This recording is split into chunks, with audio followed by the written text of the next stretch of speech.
That is All the Lights by Kanye West. Hey everybody, welcome to episode 2 of the sports podcast, Cleats, Skates, and Hoops, where we talk everything sports. In today's podcast, we're going to start with a little bit more introduction about ourselves, talk about our sports backgrounds. Then we're going to go to the NFL, talk about the NFL Top 100 list that was just released, talk about some players that might be too high, too low. Then we're going to go to the NBA. NBA seeding games are starting today, so we're going to go through that and talk about who we think is going to slip into playoffs at the end of the regular season. Then we're going to talk NHL, where we give you our Western Conference qualifier preview. We're going to give you who we think is going to win each series and some potential X factors for each series. Then we're going to give you our predictions for the Stanley Cup winner and some dark horses that might surprise you along the way. We're going to wrap up the podcast talking about the second half of NHL awards that we didn't complete in our first podcast. Without further ado, if you saw the first podcast, you know my name is Gio. I'm a big sports fanatic. I played sports all my life. I watched more sports than just about anyone out there. I watch anything from football to tennis, but the most sports that I watch is usually football, basketball, and hockey. I've also been blessed with the opportunity to coach some teams, with the most of my coaching being in football. What's up, everybody? My name is Dougie Duggs, as you know from the first podcast, and I'm a big hockey fan. I've been playing hockey since I was 5 years old, and I just recently started coaching. Well, now I've just finished. I've coached minor hockey for 3 years, and this past year I just finished coaching for the Pee Wee Minor 2008 Bell River Canadians, which, as you know, is a hockey tradition that players dye their hair when it comes for playoff time, and as a coach, I had a dare with them. I lost, and these guys can back me up. I dyed my hair bright yellow, and it was not the nicest thing to see in the world, I'll tell you that much. Shout out to those beauties, and go Habs. It's an eyesore, to be honest with you. What's up, everybody? My name is Moose from your Halifax Mooseheads. Shout out Crosby, McKinnon, and Marchand. As you guys know, I'm a Dallas Stars fan. Go Stars, go. I've coached and played soccer for about 5 years. I've been a sports enthusiast my whole life. I know the stuff like the back of my hand, and if you were smart, you'd listen to what I have to say for these guys. I would too. All right, let's start with some COVID talk. In the MLB, the Miami Marlins have 17 positive tests on their staff and their players. They played the Phillies this past weekend, so both teams are currently quarantining. I see a lot of similarities between the NFL and the MLB with the size of their teams, along with they're not in a bubble, just like the NBA and the NHL. So this begs the question, how do you see the NFL going? I think the NFL is going to go as bad as the MLB is right now. As you said, they suspended the Marlins season because so many players are getting COVID. And do you notice the difference with MLB and NFL and NBA and NHL? There's a bubble. With the bubble, you keep the players contained so the virus can't spread. Unless if you're Lou Williams, in the case, the dog that he is, he went to go get chicken wings, and who knows? The virus might spread, but he's quarantining, so let's hope everything's okay. But I really think that if the NFL doesn't smarten up and bubble their players, the season might be canceled. 25 players have already opted out. This has to be a sign for the NFL that they need to set something up for the upcoming season. Like I said last time in the last podcast, more and more players are going to start opting out unless Goodall, the NFL Association, make a statement about what they're going to do to ensure the player safety and the coaching staff's safety. Otherwise, we're going to see an upward trend in players opting out here. I completely agree. At this point, I don't really see the NFL season going through. Some of those players that have opted out are some big-time players. Yeah, Chung and Hightower. I just want to say one thing, too. It kind of pisses me off. I'm not mad that they left because they're looking out for themselves and their families and their teammates at this point. But this is the first year that the New England Patriots are going to be bad because Brady's gone, Gronk is gone. But now all the fans have an excuse now because 6 of their starters are gone. So I could say, oh, we're not good because our starters are gone. We can't see one season with the Patriots being bad. I don't know. Ticks me off. Well, that being said, we're going to go into the NFL Top 100 list that was just released. This is voted by the players. And I have to say, before we start, they completely disrespected the Eagles organization. Here we go, Homer. That being said, Moose, how about you start us off? All right. Honestly, I saw Jarrell Casey on those lists, and I just thought he was way too high. The guy was ranked at 71st. He wasn't even top 10 in total tackles. He barely made 100 sacks this year. My opinion, he played worse this season than he did last season, but somehow went up in top 100 rankings. Honestly, if it were up to me, he'd be in the late 90s. Probably not even on the list. Also, Kirk Cousins, 58th. Guy only has one playoff win in his career. He's Mhm. had a top 10 offense throughout his career around him. He had Thielen, Diggs, Cook, just a stacked team around him. Statistically speaking, the other QBs who are below him are much better than him. I don't want to bag on him too much, but the guy also has a losing record against winning teams in his career. Yikes. But I do like where Stephon Diggs is. Guy's ranked 54th. He's 41st in received catches, 8th in received yards, 5th in yards per catch. And he's now just entering his prime. I think where he's at right now is perfect. Next year, it's going to be a whole different story. And who knows, he might even crack top 30, maybe top 20. Ooh. He's a lookout right now. The But hot what really takes. ticks me off, Buda Baker. It's an amazing safety from the Cardinals. 97th. This actually has to be a joke. Yeah, it's his first time Baker's made the top 100 in his 3 seasons. But out of 1,132 defensive snaps, he's played all of them except for 13. He's a 2-time Pro Bowler, 3rd in solo tackles, 4th in total tackles. A guy with this kind of stats is not ranked 97th. He's much, much higher in this. Seriously. And I know I'm going to get a lot of heat for the next one. I can already hear Yeah, here it is. coming. Dak Prescott, 46th. Oh gosh, man. Oh my! This is an absolute joke. Prescott threw for 4,902 yards. He got 30 touchdowns, both of which careers high. Mhm. He also was sacked the least amount of times in his career, while setting career highs in yards per attempt and yards per completion. He also led the NFL in defense-adjusted yards above replacement. Also, just want to point out, Jimmy G was ranked 43rd. But he also went to Super Bowl. Okay. No, Prescott deserves to be ahead of him. And here's why. Yeah, San Francisco went to the Super Bowl. Yes, they're one of the best teams in the NFC. But that was only because they were the best defensive team, and that defense brought him there. They had the least yards allowed per attempt, top 5 in sacks. Jimmy G was just a ride along to the Super Bowl. His defense brought him there. The only game Jimmy G attempted more than 20 passes was in the Super Bowl. He threw 20 for 31 in NFC Championship. He threw the ball 8 times in a 37-20 win over the Green Bay Packers. Mostert did everything. The guy ran for 220 yards, had 4 touchdowns. It's a joke. Yo, man. If you're going to slight Jimmy G, you're going to slight his accomplishments because of his team. Look no further than Dak Prescott, all right? Look at this guy. Top 5 offensive line, allowed the least amount of sacks in the NFL, top 5 running back in Zeke. If you have those 2 things, they're going to stack the box. The safeties are going to move up. It opens up the play-action pass. And look who he's throwing to. Amari Cooper and Gallup. Those are some good receivers. Now, Gallup, I know, had some drop issues, but he ain't no Aguilar, all right? I'll tell you that much. You know all about that. And he had all those guys playing against Carson Wentz with the most depleted team in the NFL. Oh, my God. His best receiver was a practice squad guy who played quarterback in college. That is underrated. He's The underrated. rest of them you don't know because guess what? They were working at Kroger the week before, all right? All I got to Guess who won say that is game? look at week 7. Against your fly, Eagles fly. Prescott threw 21 for 27, 239 yards. Yeah, they flew all the way back home to Philly. All the way back. Yeah, they flew right to an NFC East title. That's what they did. Oh, shots fired. When it comes down to brass tacks, Dak Prescott stat stuffs in the shitty games, pardon my French, and in the biggest games, he cannot perform. As seen against that Eagles game. Dak Prescott's just underrated. I like it. All right. After that, I'm going to give you my players that are too high. First, I'm going to start with Josh Allen. All right. I got to tell you, he improved a lot into his second year. I'm going to give him that. He actually improved a lot. I'm sure Buffalo fans are happy with his progress. Mm-hmm. But look at his stats. Below 60% pass accuracy, 58%. That's not that great. Just over 3,000 yards passing. Okay. His touchdown to turnover ratio did get a lot better. He has 20 pass touchdowns, 9 picks. And he's also a good running quarterback, ran for 500 yards and 9 rushing touchdowns. But guess who's a better quarterback who did not make this list? I don't even want to hear it. I bet you can guess. It's Carson Wentz. Carson Wentz. Right? Yeah, wow. I'll give you the stats right here. Carson Wentz, 64% pass accuracy. Better than Josh Allen.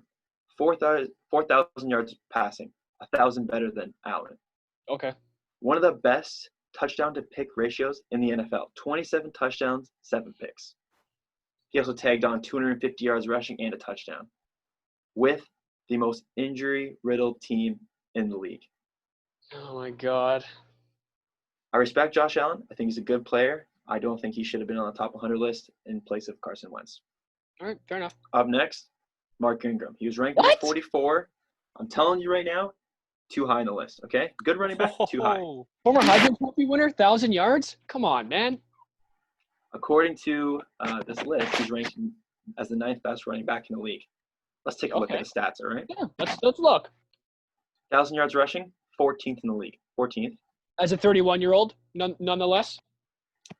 10 rushing touchdowns, Mhm. seventh in the league. I'll give him that. That's a good stat Not right bad there. at all. 31. 247 receiving yards. That's ranked 20th amongst running backs. Okay, but Okay. Lamar doesn't throw short. He throws far to Mark Andrews, Marquise Brown.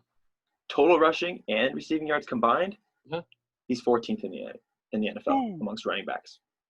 Not 14th. bad. Not bad. Good for stats. 31. Not rated 44th.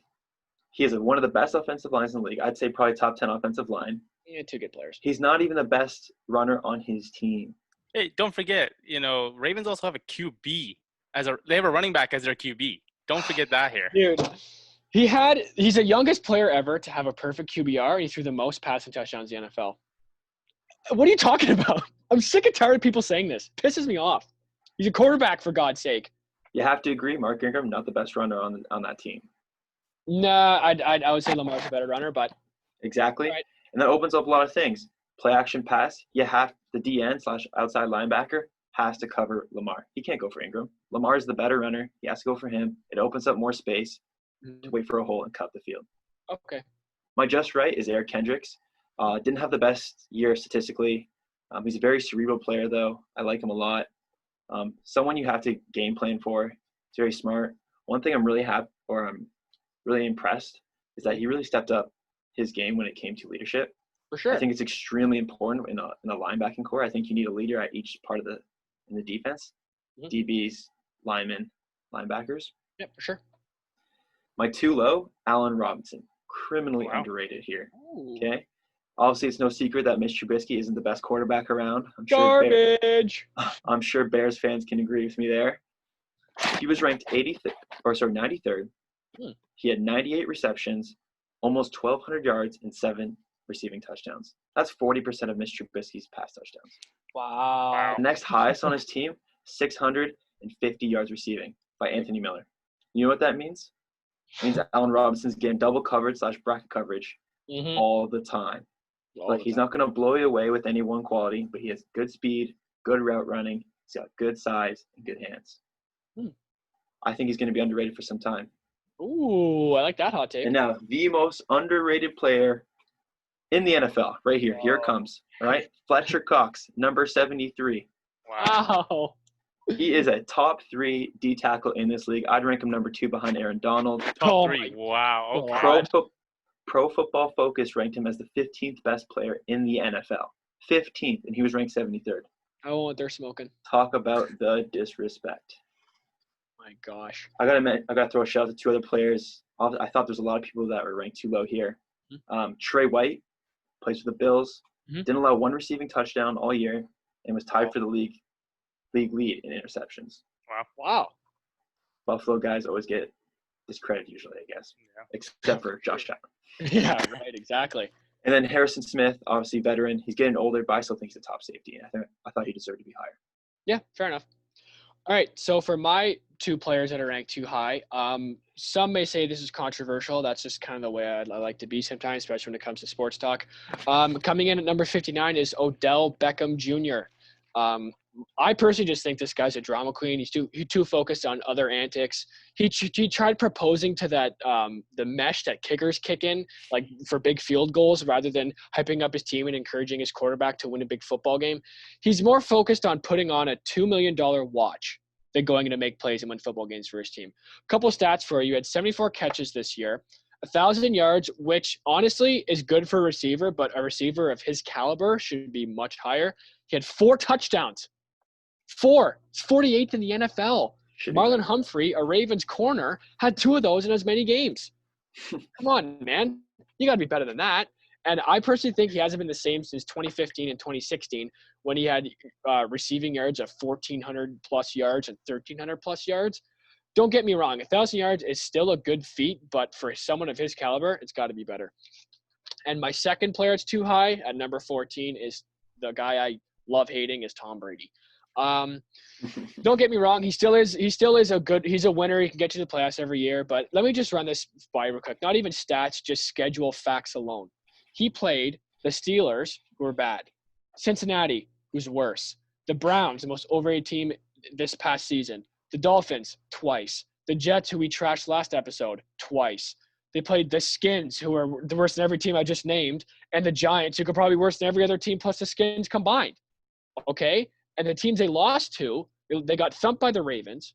They got thumped by the Texans. The Ravens smashed the Texans. They lost to the Chiefs in a close game. They still lost. They lost to the Dolphins on a miracle play at the last play of the game. Moral of the story is Tom Brady now can't win against good teams with a number one defense, even though they played trash teams all year. I'm not saying he doesn't deserve to be there because he does, but I'd say mid to high 20s rather than the low teens because 14 for something like that is just ridiculous. I agreed. The guy's won 6 Super Bowls. He's done something. His defense helped him and Gronkowski, which are both gone. Just like Jimmy G. So my just right now is going to go with actual Cleveland Brown, which is surprising, Nick Chubb. It's his second year in the NFL, and he had an outstanding season. I didn't realize until I looked it up how good he actually played. He had 1,494 yards, which is second in the NFL. He had 8 touchdowns, which is 8th in the NFL. 5 yards a carry. So he runs the ball, you're halfway to first down already. So you can do whatever the heck you want with an offense like Baker has. So I think him at 36 is perfect because the 30s range just means that there's the 20 to 10s is players that are the top elite players in the NFL. He hasn't hit that spot yet. You see players like McCaffrey higher than him, Henry and Zeke. Those guys are still low 20s, and maybe one day he can surpass them. So I think the 30s range is perfect for him. And for 2 players that are too low, this one digs at my heart a lot because this is my fantasy superstar. He saved my season. Cooper Kupp at 89th, okay? Beast. You have to understand, although he has Jared Goff as his quarterback, he's his security blanket, okay? With Robert Woods and they had Brandon Cooks at the time there, he still chooses Cooper Kupp, okay?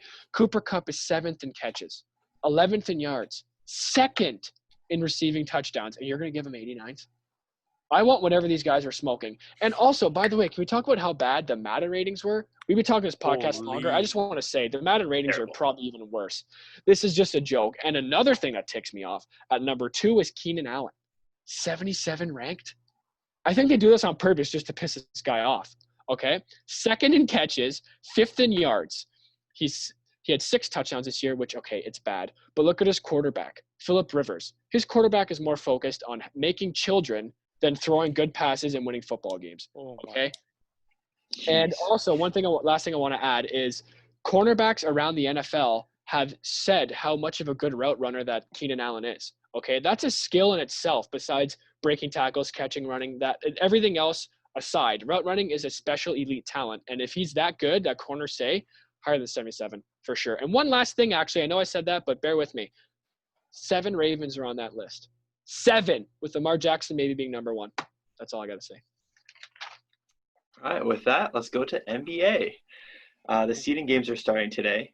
So every team has to play 8 seeding games to wrap up their regular season. Right now, there are 6 teams in the Eastern and Western Conference that have locked up a playoff spot. So they'll be using the seeding games to jostle for position, while the rest of the teams will be fighting for those last 2 playoff spots in each conference. So let's give some predictions for the Eastern and the Western Conference. Moose, start us off. You know, the East is pretty straightforward. You got a 30-34 Nets team, a 30-35 Magic team, and a 24-40 Wizards team. All the Wizards had was Beal, and now they don't have a chance to make the playoffs. Simple as that. I'd be surprised if the Wizards win 3 out of their 8 games left. Wow. I think the Magic's going to take 7th spot. Brooklyn has lost a lot of players. They lost Beasley, Prince, Dinwiddie, Jordan, Claxton, Irving, and Durant aren't coming back. This team has lost a lot of players that they had at the start of the season. Now they don't. They lost basically half their lineup. They can make it, but only as far as 8th seed. Mm-hmm. I'm not to agree with you there, but I'm going to swap the teams around. So 7th place, I have Brooklyn. Let's say they get 5 or 6 wins under their belt, and that's all they got to do to get in the playoffs. And my 8, I don't have the Wizards making it, just so we know, because we know how bad they are. My 8th seed is going to be the Orlando Magic. Now, we already know that the Raptors beat them in the first round. Shout out Toronto, NBA champions. But we know that the Magic lost. So they're already mad. They're ticked off from last year. They want to prove themselves, although they lost to the champions. They want to prove, hey, maybe we can win a couple games. They technically have home court advantage. It's in Orlando.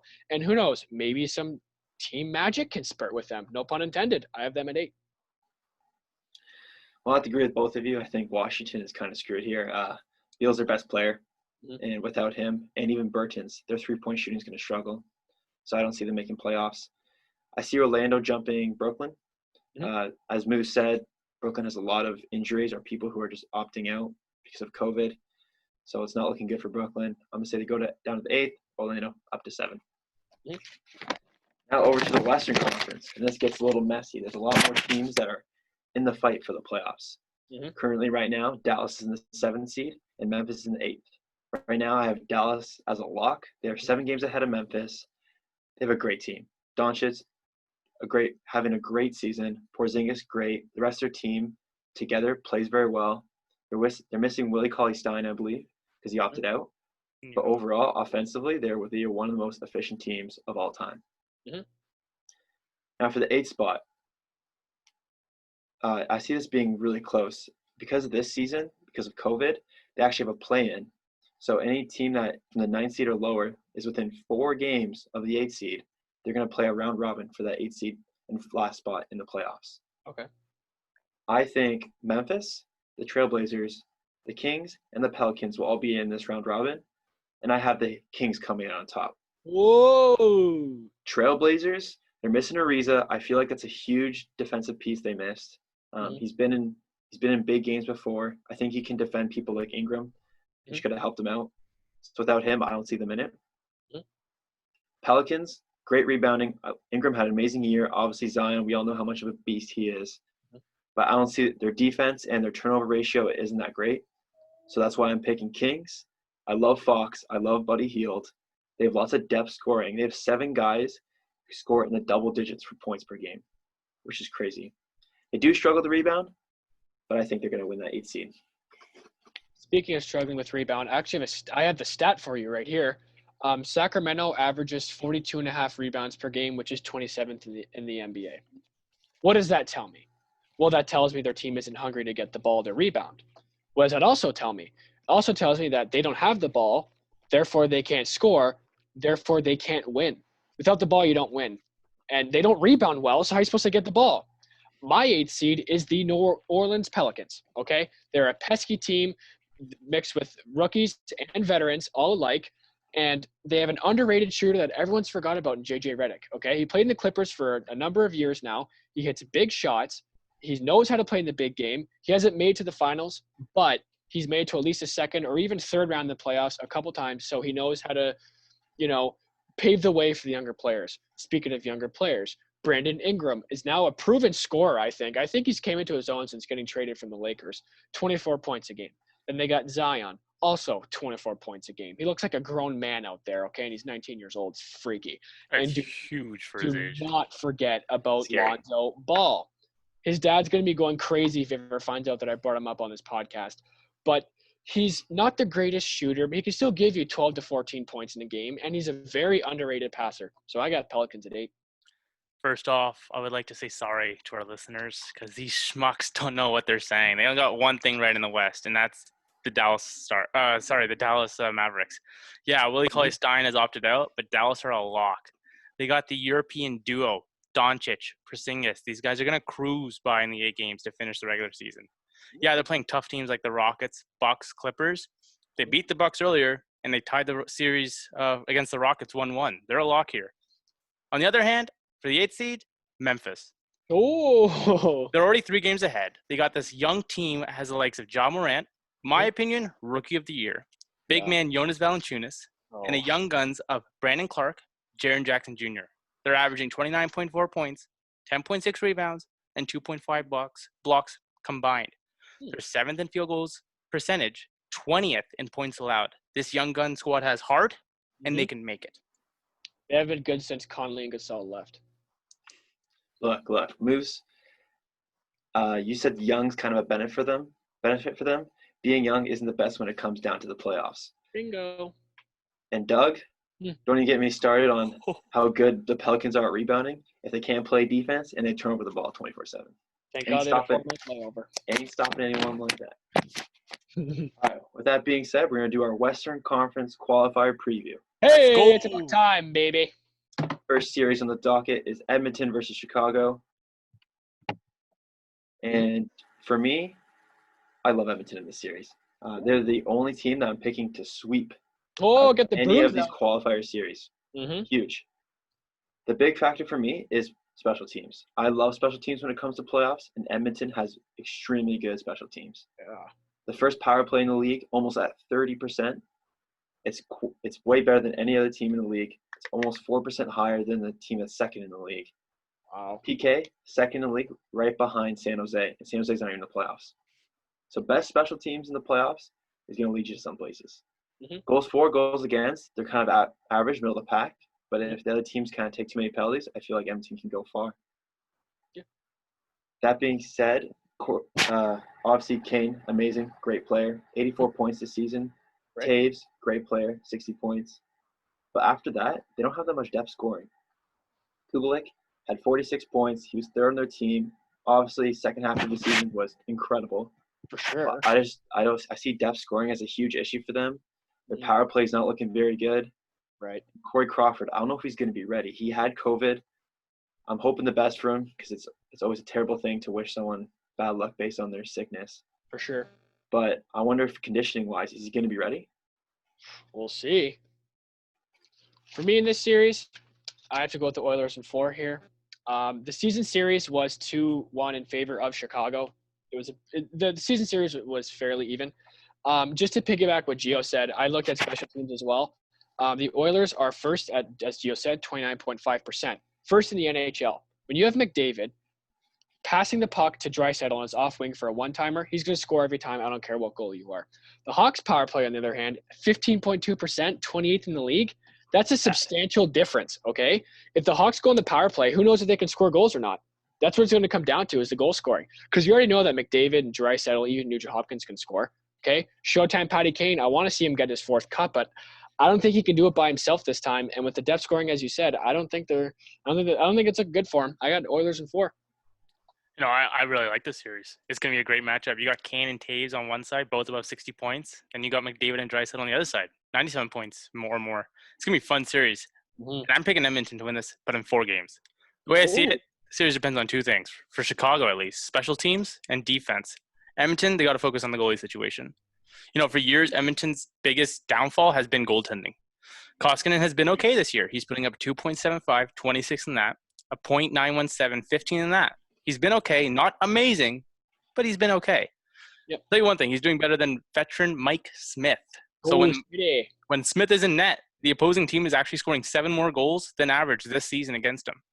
Smith may have the veteran presence, but that presence belongs on the bench this series. Whoa. Oilers have depth. They have Yamamoto. 26 points in 27 games for this kid. They acquired James Neal, who was on pace for his 11th career 20-goal season until COVID hit, at least. Then they got Nugent Hopkins. He's having the best point-per-game output of his 9-season career. Aside from Draisaitl, McDavid being absolute point machines, this Oilers roster has got depth. Hawks, on the other hand, they have Kane, Taves, DeBrincat, Kubalik. What this roster needs is more people to step up to the plate and score the goals. The offensive core for Edmonton is just far better. Better on ice, better on paper, better everything. On the power play. They're coming in at first in the league. Good on them. But if Chicago keeps them away from the power play, keeps the game even strength, the Hawks have a really good chance to keep up with the offense. Maybe win the series. Chicago's 12th in power play minutes.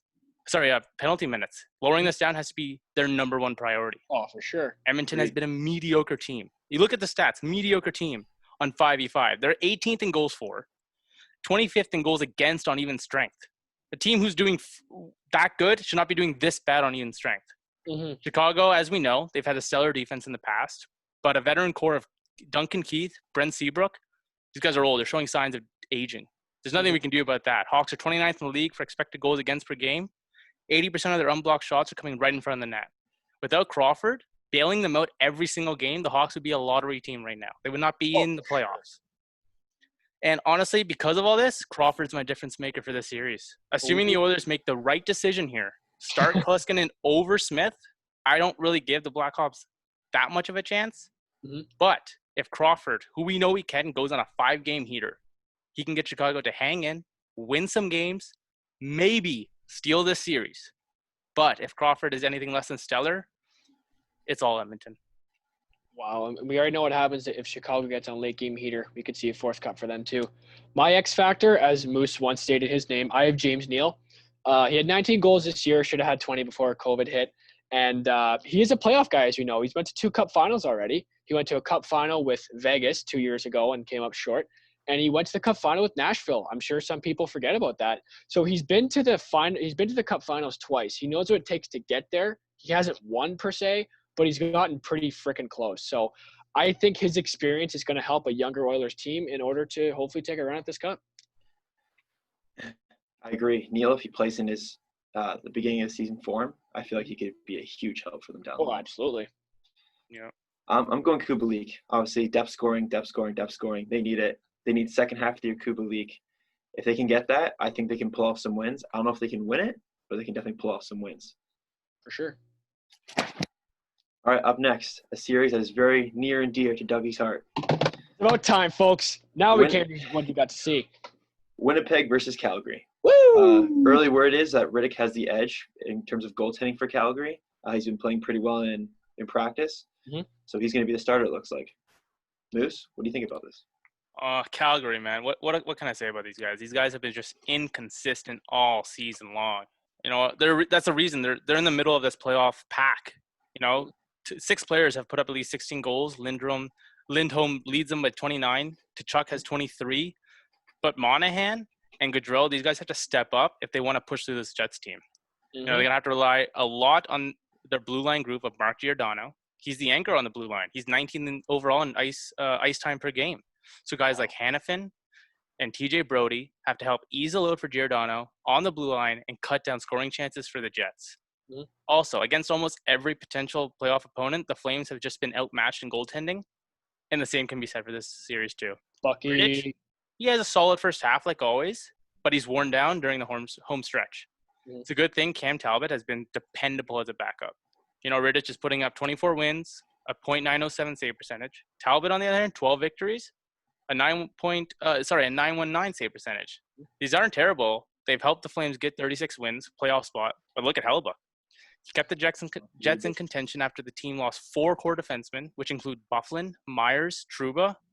The Jets have 5 players that scored at least 22 goals on the year, led by Connors, 38, and shout out Mooseheads, Ehlers, who had 58 points. If guys like Rasselvik and Kopp can step up and contribute, the Jets are going to wreak havoc on these Flames. That's all I got to say. I'm going to agree with you. I'm going to go Peg and 5, actually. Hey, there's 2 of you now. Let's go. Yep, 2 of us.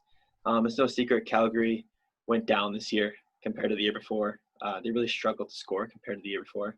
But one bright spot was Matthew Tkachuk. Ken does it all. He's a gritty guy. He annoys you. He scores goals. But there's just too big of a differential here. Hellebuyck and Riddick, like Moose said, it's a big difference. Hellebuyck, obviously, best in level this year. Tough to stop. Another person I really like is Kyle Connor. He's really coming to his own.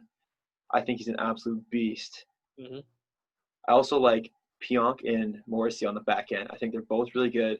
Pionk seemingly came out of nowhere, at least in my opinion. Not a big Winnipeg fan, but yeah, for real. On the power play, he's really helped out. I think the big factor in this series is can Winnipeg do better on the PK? They're ranked 22nd in the league. That's kind of their one weak spot.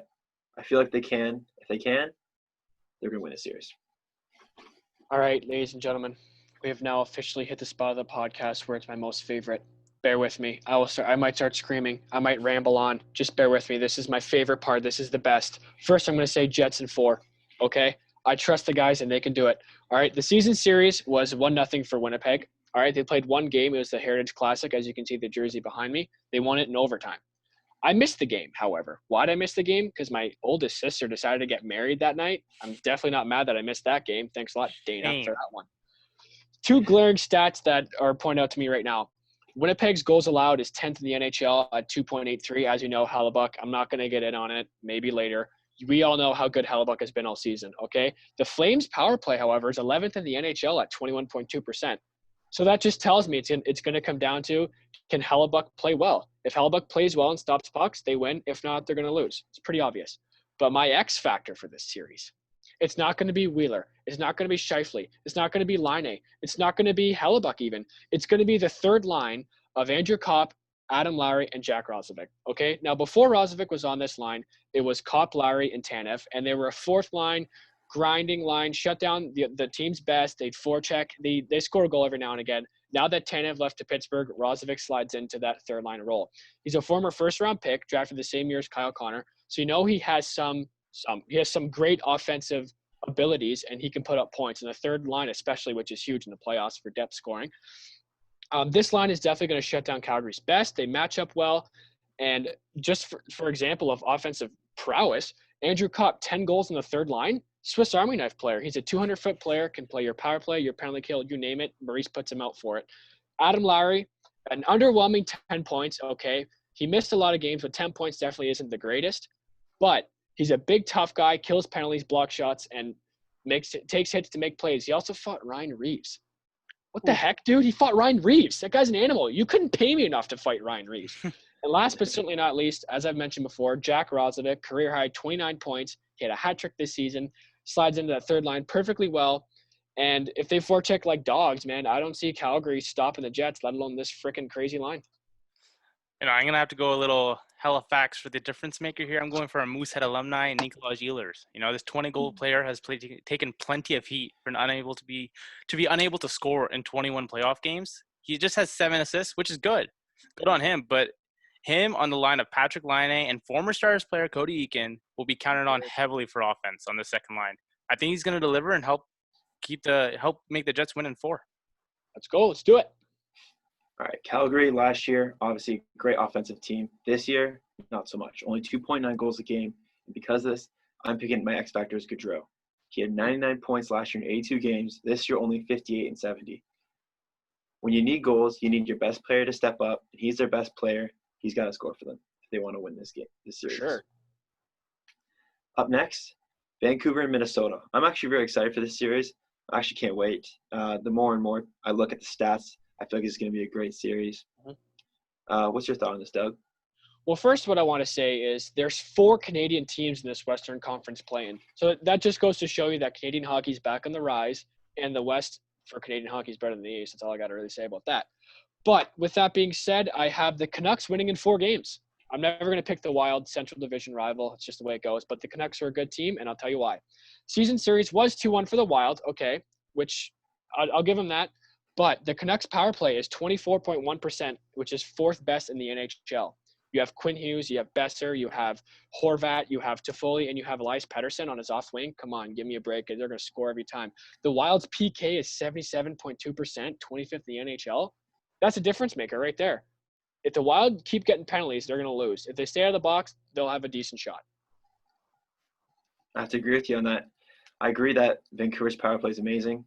Minnesota's PK, not so great. I think it's a huge factor in this. I also like Vancouver's goalie. Markstrom had a breakout year. Obviously not an amazing year, but it's a good year for him. JT Miller, absolute standout player this year. I think he can keep it up. I saw him a little bit in training camp. He looked pretty good and ready to go. And the Wild, they don't have any star players. Yeah, Fiala had a great year this year, his best season. I think he's going to continually get better, but they need that star power. And I just don't see him having that. So I've got Vancouver in 4. Oh, I'm going to have to side with you guys. I got Vancouver winning this too, also in 4. You got the Canucks, which is a high, young tempo team that lacks experience and defensive soundness. And you got an aging team of heavy checkers in Minnesota.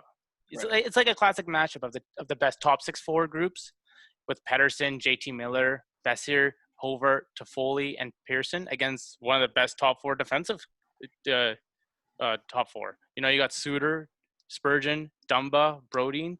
Really, the difference in this series is in goal. Just like what Gio said. Vancouver's Jacob Markstrom was a lot better this season than Stalock or Devin Dubnyk. He's 14th in save percentage, 27 in goals against. On the Minnesota side, you have a team with playoff experience and a roster that is shown to be tough defensively when they get saves from their goaltender. But it's hard to pick against a team has a better line, better goaltender, a better power play group, and that has been consistent all season. The depth issues in Vancouver is probably going to cost them later on, but right now they're going to push through against Minnesota. And because of this and how they're going to do this, my difference maker is going to be Tyler Toffoli. The winger was a sensation after his February trade from the Kings. He scored 6 goals and had 10 points in 10 games for the Canucks while playing alongside Pedersen and JT Miller on the top line. That's right, the first line. You know, he nearly doubled his points per game after the trade. His shooting percentage spiked to 15.8 from his career average of 10.2. He's won a Stanley Cup with LA in 2014, so he knows what it takes, what to do. I just think he's going to be amazing this series. I like it. My X factor is going to be someone that my cousin actually played against growing up. Shout out to Stevie Kavanaugh. Although he taught me how to celebrate the right way in hockey, he's still the biggest plug guy I ever met. So, with that being said, I have Jay Beagle as my X factor. Although he has 8 points in 55 games, I'm not picking him simply because of his outstanding points, as I've just stated. No, I'm saying it because of his depth and defensive ability. He's third in faceoffs in the NHL at 59.1%. He won a cup with Washington in 2018. So, like Toffoli, he knows what it takes, and he knows his role very well as a veteran. So he can show the younger players how to win professionally and how to play your role properly. He can kill you penalties. He can block you shots. He does everything right in order to win. So, I have Jay Beagle.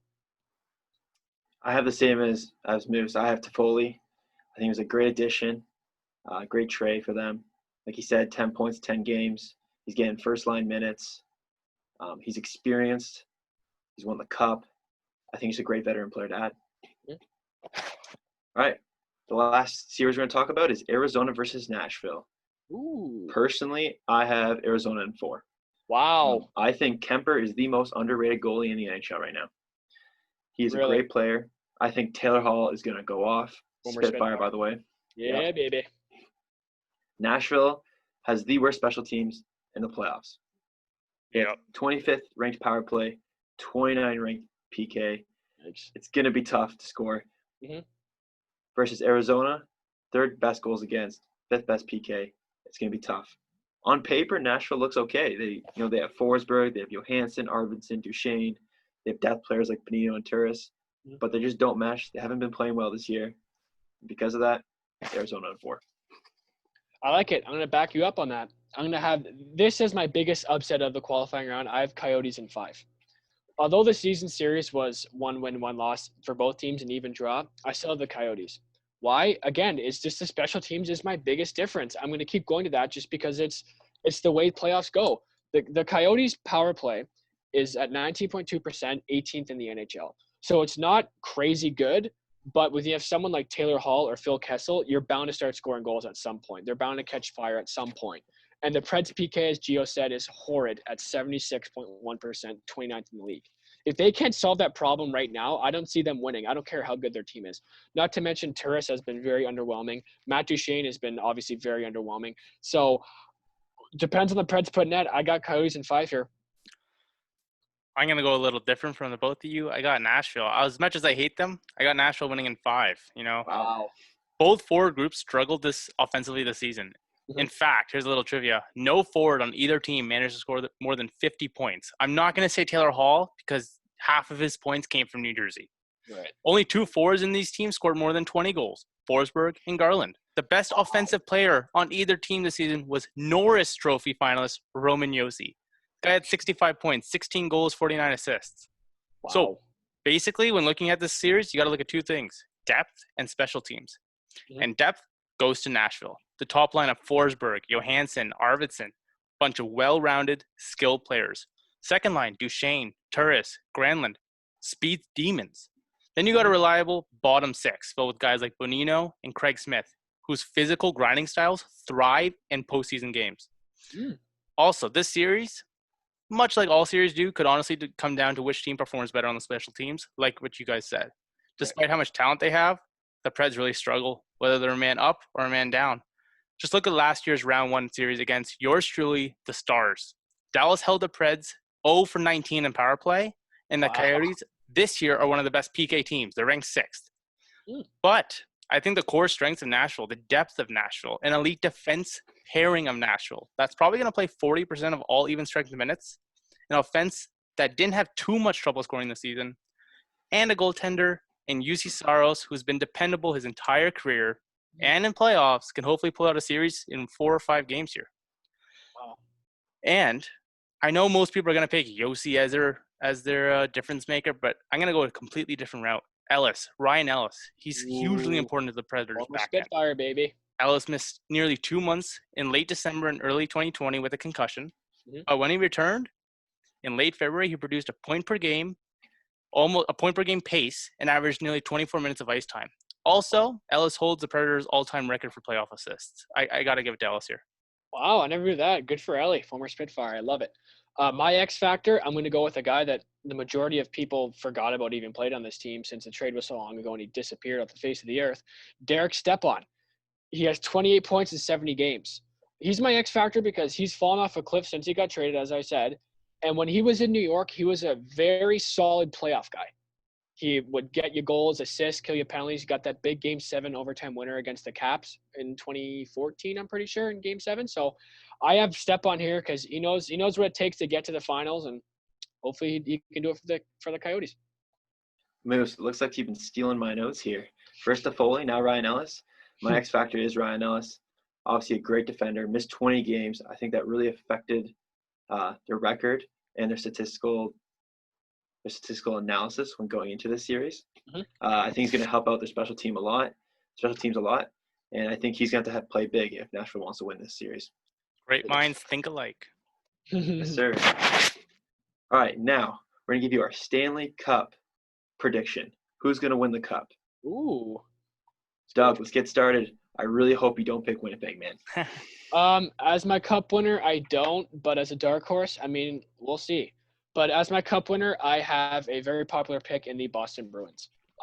They might go to their 4th Cup final since 2011, and here's why. They're the best team in the NHL. They're the only team with 100 points. That's glaring to me right off the get-go. Their top scoring line of Halifax own, Brad Marchand, Patrice Bergeron, and David Pasta 48 goal scoring Pastrnak have a combined 238 points, which is absolutely insane for those 3 guys. People know what they're going to do, and they can't stop it. It's like Ovi on his island. You know it's coming, you just can't stop it. The chemistry they have is just beautiful to watch. And as we all know, they went to the Cup final last year. They lost in Game 7 at home. So they're sour about it. There's like a little rain cloud that's above them. They know they lost. They want to get back and prove they can actually become a champion and win for the 2nd time or 3rd time for certain guys in their career. Now, the biggest thing that glares to me for this team is that what they picked up at the trade deadline.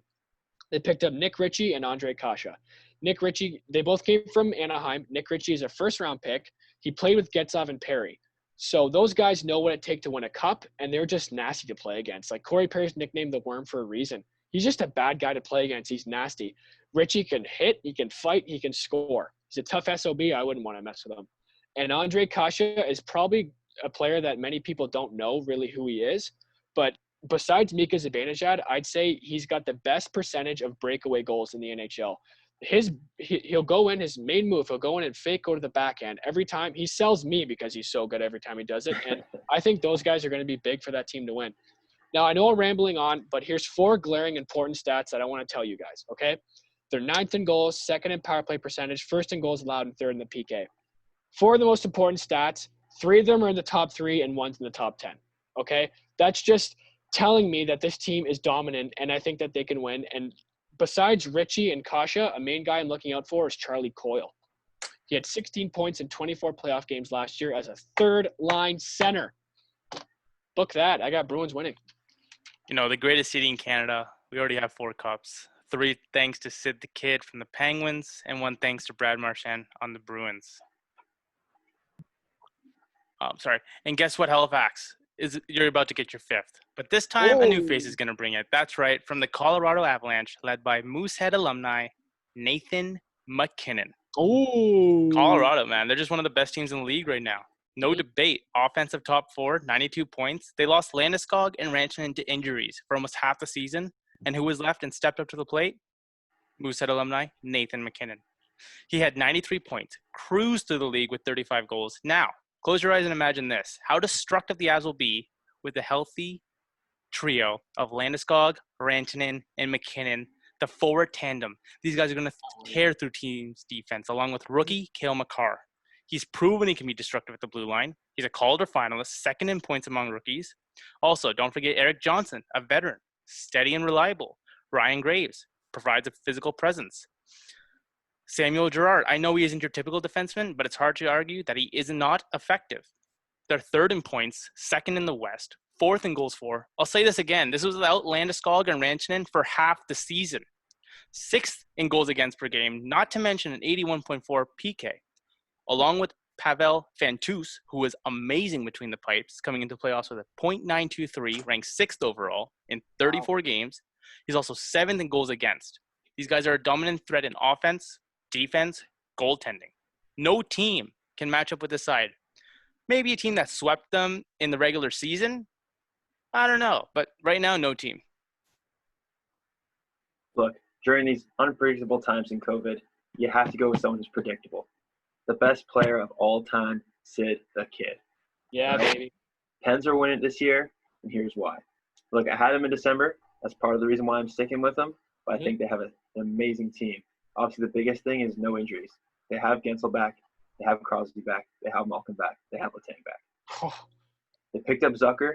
So he's going to be playing on the second line with Malkin. I think he's going to be a huge pickup for them as we go on. Third line depth. They have some veteran presence there with Hornquist and Marlowe. I really want Marlowe to win one. I love the brother. They have a tough fourth line. Ashton Reese and Brandon Tanev getting lots of hits, getting physical. And look, you're not going to get blown away by the defense with Dumoulin, Pedersen, or Schultz. But they still have Letang. Guy's a great defender. Obviously not what he once was. But altogether, I think they can do just enough to help him win. And then look at Tristan Jarry. Look, I know Murray's a starter right now, but I don't trust him.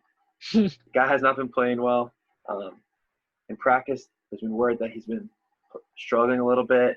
I know he got hung up to dry in the first exhibition game by Malkin. But Tristan Jarry was an all-star this year. I think he's going to do what Matt Murray did to Marc-Andre Fleury, and that was take his job. Ooh. Oh, damn.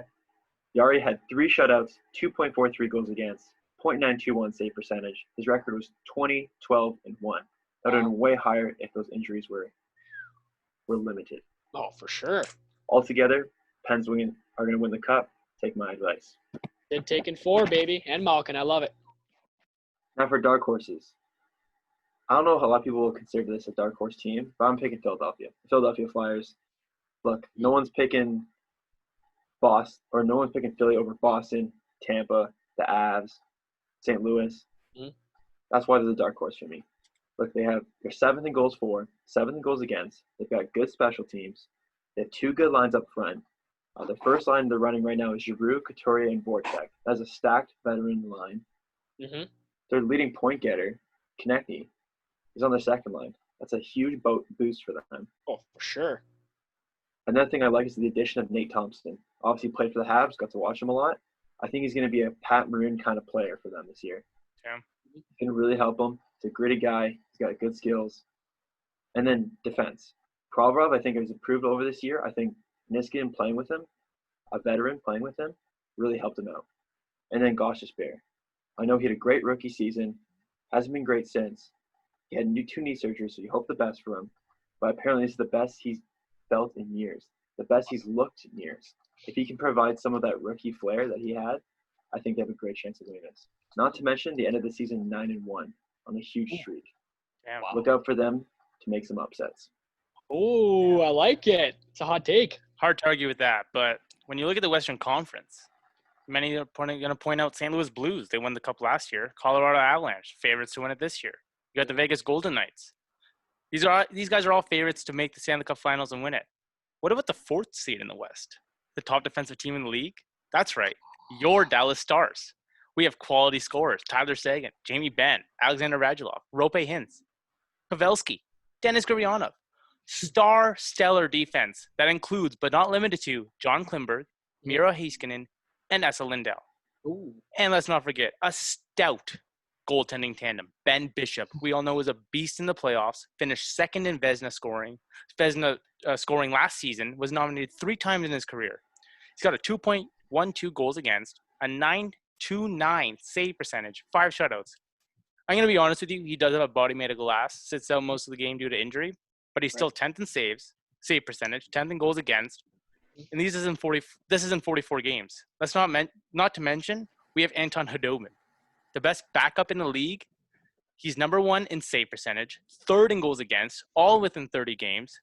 These guys help push Dallas 3rd in goals against. On top of that, we win 6-3-2 against the top Western Conference teams. And as I mentioned before, I said one team has swept the Colorado Avalanche. That team was us, the Dallas Stars. You've been warned. Don't sleep on Dallas. Never sleep on Dallas. Go Stars, go. Speaking of a team getting slept on, ladies and gentlemen, you've already guessed it. My sleeper pick is the Winnipeg Jets. Why, you ask? 2 words, Connor Hellebuyck. We've already been through that this guy's going to win the Vezina Trophy. I just want to give a quick little stats here. I'm sure you're sick of hearing it. 2nd in wins, 13 in goals against average, which is a work in progress, I understand, but bear with me. 6th in save percentage in the NHL. He faced the most shots and has the most shutouts. He's the biggest factor to their success. If he's a good game, they win. Bad game, they lose. His playoff career average, a 9.19 save percentage and 2.44 goals against average.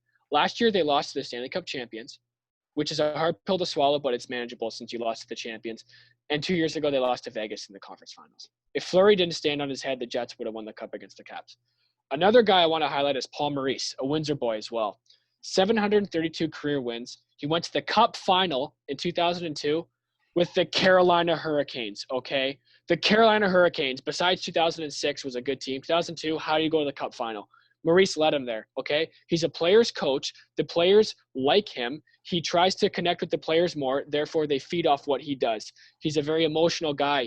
He'll yell at a ref. He'll celebrate when the team scores. The team just feeds off that, okay? And with that being said, that's why the Jets being a sleeper. 2 last things I want to say before we're done here. Cody Eakin and Dylan DeMello. They were picked up at the trade deadline. Cody Eakin has 5 points in 8 games. He plays with Laine and Ehlers. He's not your crazy second-line center, get you 80 points a season, but he's a very solid 40 to 50 to 60-point guy who will win you faceoffs, and he will get to the dirty areas to find the puck and get it to either Halifax alumni, Ehlers, or Laine to put it in the back of the net. And Dylan DeMello, who is he, you ask? He's the forgotten man in the Erik Karlsson trade from Ottawa. Yes, he has no points in 10 games. Okay, I understand that that's bad. But he plays an excellent 200-foot game. He's very responsible in his own zone. He moves the puck up to the open man, and he's good under pressure. That's why I think that's one of the most underrated trades, and I think the Jets should sign him in the offseason. And last but certainly not least, we know the Jets have firepower offensively. I'll just name it anyway because I love talking about these guys.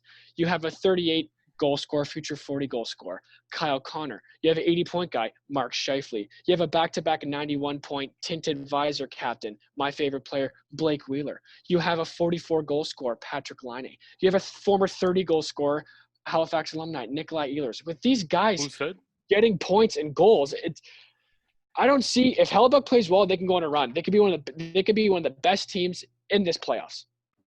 But if Hellebuyck plays bad, you won't be hearing from me on the podcast, put it that way. Jets, you better take it home, baby. With that being said, let's head over to our NHL awards. If you want to see the trophies, the Hart Trophy, the Selke, the Calder, the Jack Adams, you can watch our first podcast where we go over it. First, we're going to start off with the Norris Trophy, which goes to the best defender. The people nominated are John Carlson, Victor Hedman, and Roman Josi. I'm going to go first because I know you guys would never, ever pick a Nashville player. No, it's Roman Josi. Trashville. Heck no. It's Roman Josi. He deserves it this year.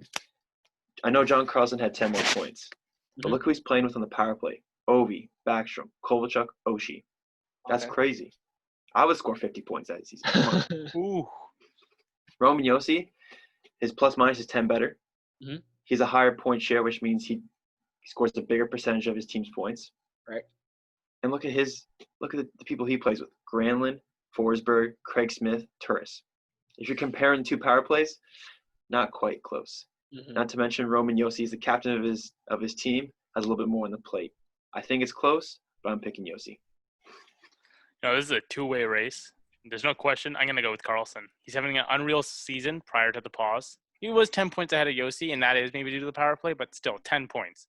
He finished the season with the highest points per game average for a defender since 1994. And I'm going to end it right there because that's all I need to defend this case. I like it. And I'm going to backpack Moose as well, and I'm going to say John Carlson. I'll never pick a Nashville player, as we know. But Never. I just want to list a couple things for you as to why I think. 13th in the NHL in points. That's overall of all players, top 13 in points. Okay, with 75 points as a defenseman. Washington hasn't seen that since the days of Mike Green. Okay, that's ridiculous. He had 15 goals, one shy of Roman Josi. I'd still want to throw the stat. 15 goals is impressive as a defenseman. Okay, he's a plus 12, 108 block shots, and he plays just under 24 and a half minutes a night.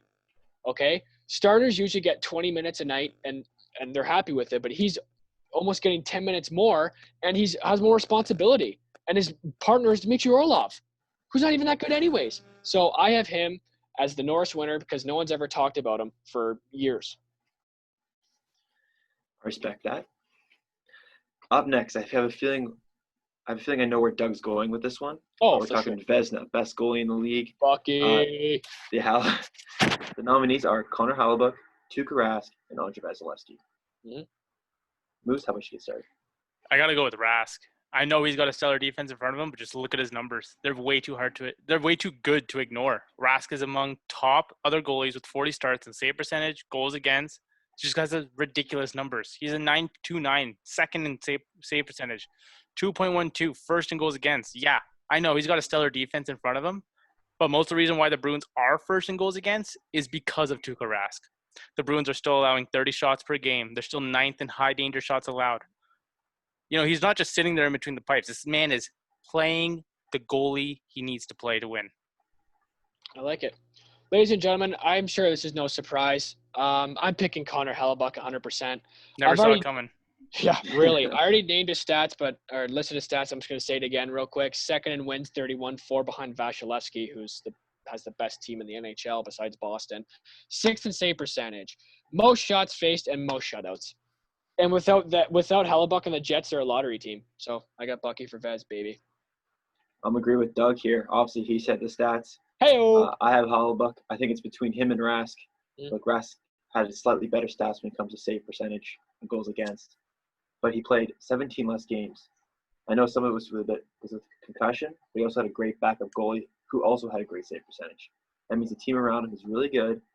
Hellebuyck had to put the team on his back. When you're playing that many games, you get tired, you get worn down, and he still performed well. I got Hellebuyck. Smart man. Up next, the Lady Bing.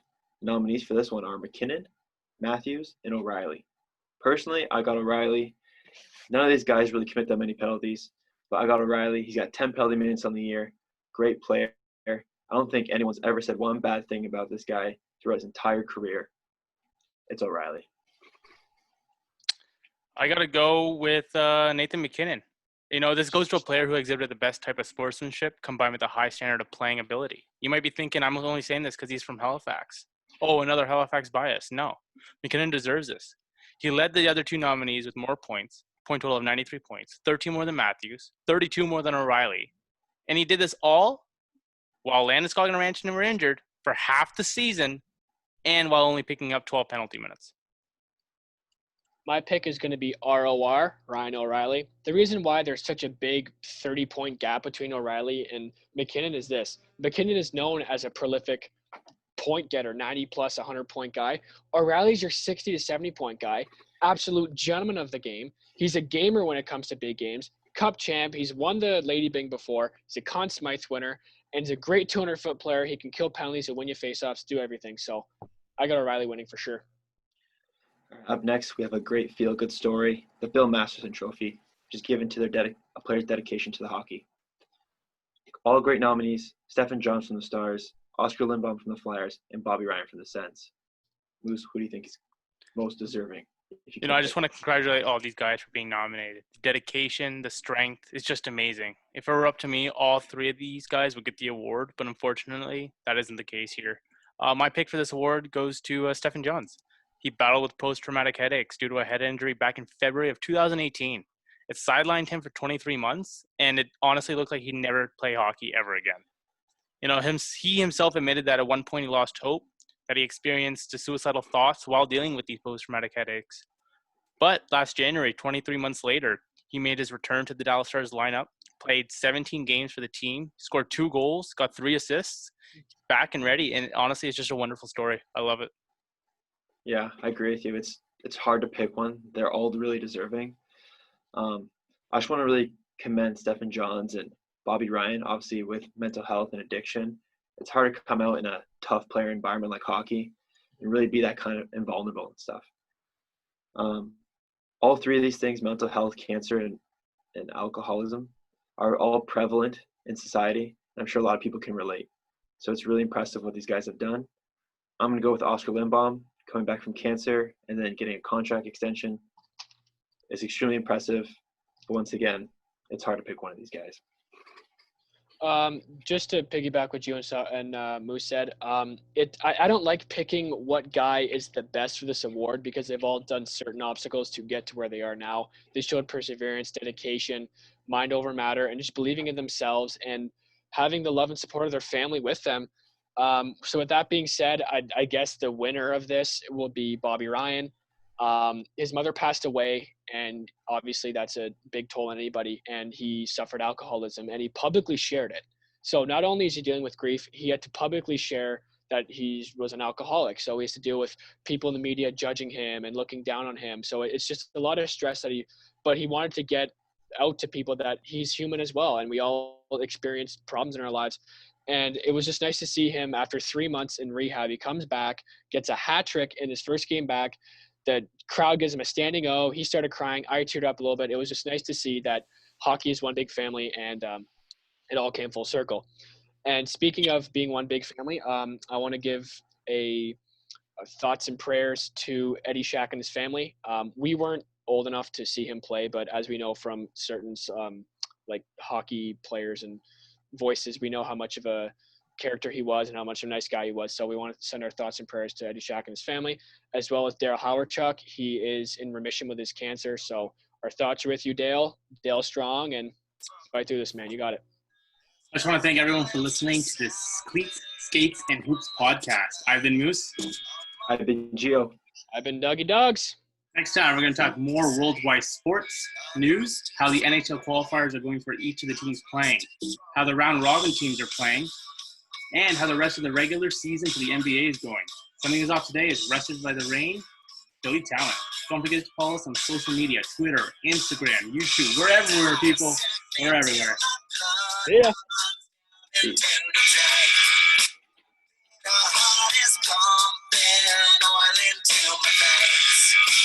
Nothing but a dear man. Don't feel any pain. I don't feel